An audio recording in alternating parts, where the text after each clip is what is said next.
जय श्री राम, जय बागेश्वर धाम, जय गुरु कृपा। आज हम वाल्मीकि रामायण के अयोध्या कांड के 35वें सर्ग को हिंदी में पढ़ेंगे।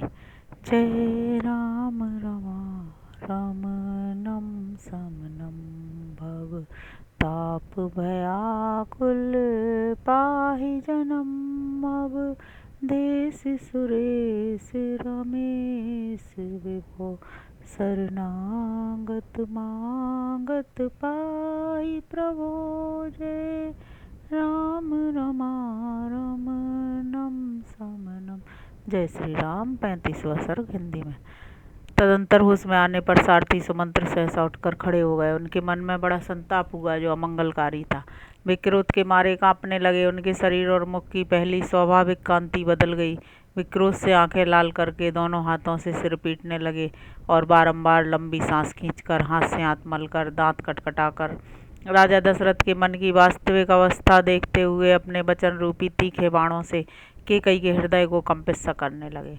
अपने अशुभ एवं अनुपम वचन रूपी वज्र से कैकेयी के सारे मर्म स्थानों को विदीर्ण से करते हुए सुमंत्र ने उससे इस प्रकार कहना आरंभ किया। देवी, जब तुमने संपूर्ण चराचर जगत के स्वामी स्वयं अपने पति महाराज दशरथ का ही त्याग कर दिया, तब इस जगत में कोई ऐसा कुकर्म नहीं है जिसे तुम ना कर सको। मैं तो समझता हूँ कि तुम पति की हत्या करने वाली तो हो ही, अनंतः कुल घातनी भी हो। ओह, जो देवराज इंद्र के समान अजय, पर्वत के समान अकंपनी और महासागर के समान क्षोभ रहे थे, उन महाराज दशरथ को भी तुम अपने कर्मों से संतप्त कर रही हो। राजा दशरथ तुम्हारे पति, पालक और वरदाता हैं, तुम इनका अपमान ना करो। नारियों के लिए पति की इच्छा का महत्व करोड़ों पुत्रों से भी अधिक है। इस कुल में राजा का परलोकवास हो जाने पर उसके पुत्रों की अवस्था का विचार करके जो ज्येष्ठ पुत्र होते हैं वे ही राज्य पाते हैं। राजकुल के इस परंपरागत आचार को तुम इन इक्ष्वाकु वंश के स्वामी महाराज दशरथ के जीते जी ही मिटा देना चाहती हो। तुम्हारे पुत्र भरत राजा हो जाएं और इस पृथ्वी का शासन करें, किंतु हम लोग तो वहीं चले जाएंगे जहां श्री राम जाएंगे। तुम्हारे राज्य में कोई भी ब्राह्मण निवास नहीं करेगा। यदि तुम आज वैसा मर्यादाहीन कर्म करोगी तो निश्चय ही हम सब लोग उसी मार्ग पर चले जाएंगे जिसका श्री राम ने सेवन किया है। संपूर्ण बंधु बांधव और सदाचारी ब्राह्मण भी तुम्हारा त्याग कर देंगे। देवी, फिर इस राज्य को पाकर तुम्हें क्या आनंद मिलेगा? ओह, तुम ऐसा मर्यादाहीन कर्म करना चाहती हो। मुझे तो यह देखकर आश्चर्य सा हो रहा है कि तुम्हारे इतने बड़े अत्याचार करने पर भी पृथ्वी तुरंत फट क्यों नहीं जाती। अथवा बड़े बड़े ब्रह्म ऋषियों के धिक्कारपूर्ण वाग्दंड, जो देखने में भयंकर और जलाकर भस्म कर देने वाले होते हैं, श्री राम को घर से निकालने के लिए तैयार खड़ी हुई तुम जैसी पाषाण हृदया का सर्वनाश क्यों नहीं कर डालते हैं? भला आम को कुल्हाड़ी से काटकर उसकी जगह नीम का सेवन कौन करेगा? जो आम की जगह नीम को ही दूध से सींचता है, उसके लिए भी यह नीम मीठा फल देने वाला नहीं हो सकता। कैकेयी, मैं समझता हूँ कि तुम्हारी माता का अपने कुल के अनुरूप जैसा स्वभाव था वैसा ही तुम्हारा भी है। लोक में कही जाने वाली यह कहावत सत्य है कि नीम से मधु नहीं टपकता। तुम्हारी माता के दुराग्रह की बात भी हम जानते हैं। इसके विषय में पहले जैसा सुना गया है वह बताया जाता है। एक समय किसी वर देने वाले साधु ने तुम्हारे पिता को अत्यंत उत्तम वर दिया था। उस वर के प्रभाव से कैकेयी नरेश समस्त प्राणियों की बोली समझने लगे। त्रिया की योनि में पड़े हुए प्राणियों की बातें भी उनकी समझ में आ जाती थीं। एक दिन तुम्हारे महातेजस्वी पिता सैया पर लेटे हुए थे। उसी समय जरम्ब नामक पक्षी की आवाज़ उनके कानों में पड़ी। उसकी बोली का अभिप्राय उनकी समझ में आ गया, अतः वे वहाँ कई बार हंसे। उसी सैया पर तुम्हारी माँ भी सोई थी। वह समझकर कि राजा मेरी ही हंसी उड़ा रहे हैं, कुपित हो उठी और गले में मौत की फांसी लगाने की इच्छा रखती हुई बोली, सौम्य नरेश्वर, तुम्हारे हंसने का क्या कारण है, यह मैं जानना चाहती हूँ। तब राजा ने उस देवी से कहा, रानी, यदि मैं अपने हंसने का कारण बता दूं तो उसी क्षण मेरी मृत्यु हो जाएगी, इसमें संशय नहीं है। देवी, यह सुनकर तुम्हारी रानी माता ने तुम्हारे पिता के कैलाश से फिर कहा, तुम जियो या मरो, मुझे कारण बता दो, भविष्य में तुम फिर मेरी हंसी नहीं उड़ा सकोगे। अपनी प्यारी रानी के ऐसा कहने पर कैकेयी नरेश ने उस वर देने वाले साधु के पास जाकर सारा समाचार ठीक ठीक कह सुनाया। तब उस वर देने वाले साधु ने राजा को उत्तर दिया, महाराज, रानी मरे या घर से निकल जाए, तुम कदापि यह बात उसे न बताना। प्रसन्न चित्त वाले उस साधु का यह वचन सुनकर कैकेयी नरेश ने तुम्हारी माता को तुरंत घर से निकाल दिया और स्वयं कुबेर के समान विहार करने लगे। तुम भी इसी प्रकार दुर्जनों के मार्ग पर स्थित हो पाप पर ही दृष्टि रखकर मोहवश राजा से अनुचित आग्रह कर रही हो। आज मुझे यह लोकोक्ति 16 आने सच मालूम होती है कि मेरे की पुत्र पिता के समान होते हैं और कन्याएं माता के समान। तुम ऐसी ना बनो, इस लोकोक्ति को अपने जीवन में चरितार्थ न करो। राजा ने जो कुछ कहा है उसे स्वीकार करो। अपने पति की इच्छा का अनुसरण करके इस जन समुदाय को यहाँ शरण देने वाली बनो। पाप पूर्ण विचार रखने वाले लोगों के बहकावे में आकर तुम देवराज इंद्र के तुल्य तेजस्वी अपने लोक प्रतिपालक स्वामी को अंचित कर्म में न लगाओ। देवी कमल नयन श्रीमान राजा दशरथ पाप से दूर रहते हैं, वे अपनी प्रतिज्ञा झूठी नहीं करेंगे। श्री रामचंद्र जी अपने भाइयों में ज्येष्ठ, उदार, कर्मठ, स्वधर्म के पालक, जीव जगत के रक्षक और बलवान है। इनका इस राज्य पर अभिषेक होने दो। देवी, यदि श्री राम अपने पिता राजा दशरथ को छोड़कर वन को चले जाएंगे तो संसार में तुम्हारी बड़ी निंदा होगी। अतः श्री रामचंद्र जी ही अपने राज्य का पालन करें और तुम निश्चिंत होकर बैठो।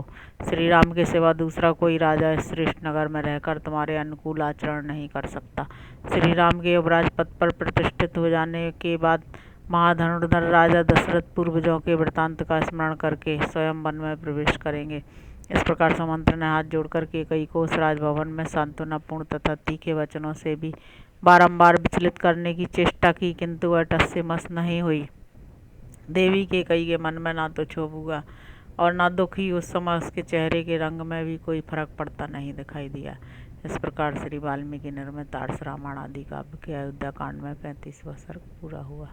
अब हम 36वां सर्ग हिंदी में पढ़ेंगे। तब इक्ष्वाकु कुल नंदन राजा दशरथ वहाँ अपनी प्रतिज्ञा से पीड़ित हो आंसू बहाते हुए लंबी सांस खींचकर सुमंत्र से फिर इस प्रकार बोले, सूत, तुम शीघ्र रत्नों से भरी पूरी चतुरंगड़ी सेना को श्री राम के पीछे पीछे जाने की आज्ञा दो। रूप से आजीविका चलाने और सरस वचन बोलने वाली स्त्रियां तथा महाधनी एवं विक्रय योग्य द्रव्यों का प्रसारण करने में कुशल वैश्य राजकुमार श्री राम की सेनाओं को सुशोभित करें, जो श्री राम के पास रहकर जीवन निर्वाह करते हैं तथा जिन मल्लों से उनका पराक्रम देखकर प्रसन्न रहते हैं, उन सबको अनेक प्रकार का धन देकर उन्हें भी इनके साथ जाने की आज्ञा दे दो। मुख्य मुख्य आयुध, नगर के निवासी, छकड़े तथा वन के भीतरी रहस्य को जानने वाले व्याध ककुस्त कुलभूषण श्री राम के पीछे पीछे जाएं। वे रास्ते में आए हुए मृगों एवं हाथियों को पीछे लौटाते, जंगली मधु का पान करते और नाना प्रकार की नदियों को देखते हुए अपने राज्य का स्मरण नहीं करेंगे। श्री राम निर्जन वन में निवास करने के लिए जा रहे हैं, अतः मेरा खजाना और अन्न भंडार ये दोनों वस्तुएं इनके साथ जाएं। ये वन के पावन प्रदेशों में यज्ञ करेंगे, उनमें आचार आदि को पर्याप्त दक्षिणा देंगे तथा ऋषियों से मिलकर वन में सुखपूर्वक रहेंगे। महाबाहु भरत अयोध्या का पालन करेंगे। श्रीमान राम को संपूर्ण मनोवांछित भोगों से संपन्न करके यहाँ से भेजा जाए।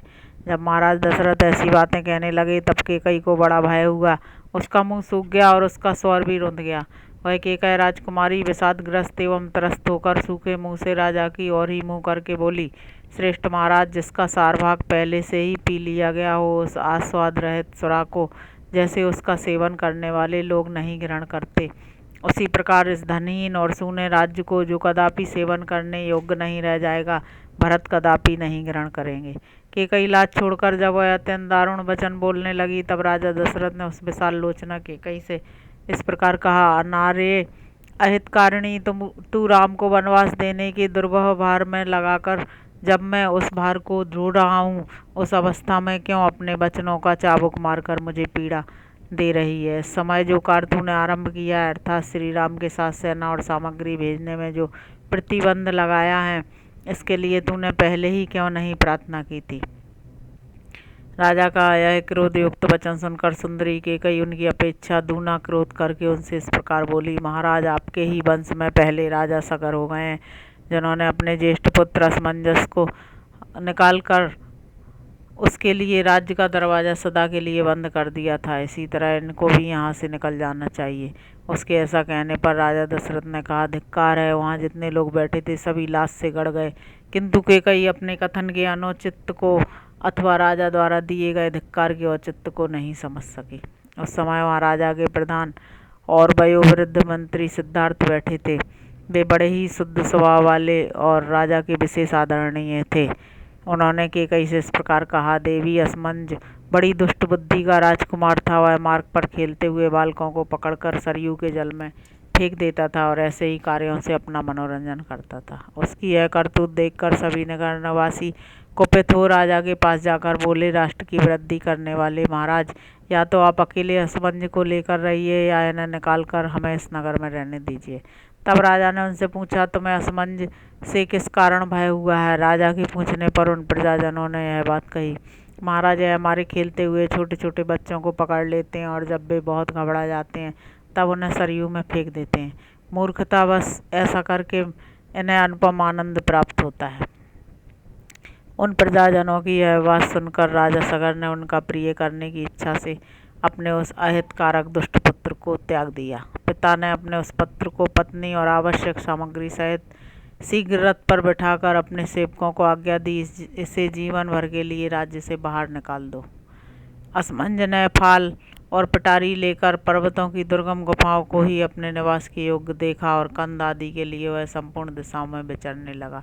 वह, जैसा कि बताया गया है, पापाचारी था, इसलिए परम धार्मिक राजा सगर ने उसको त्याग दिया था। श्री राम ने ऐसा कौन सा अपराध किया है जिसके कारण इन्हें इस तरह राज्य पाने से रोका जा रहा है? हम लोग तो श्री रामचंद्र जी में कोई अवगुण नहीं देखते हैं।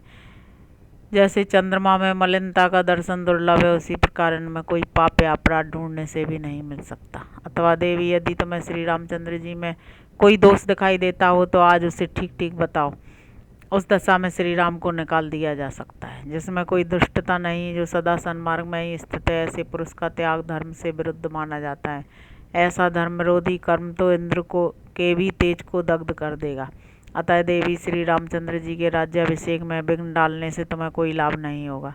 सुभानने, तुम्हें लोक निंदा से भी बचने की चेष्टा करनी चाहिए। सिद्धार्थ की बातें सुनकर राजा दशरथ अत्यंत थके हुए स्वर से शोकाकुल वाणी में कैकई से इस प्रकार बोले, पापनी, क्या तुझे यह बात नहीं रुची? तुझे मेरे या अपने हित का भी बिल्कुल ज्ञान नहीं है।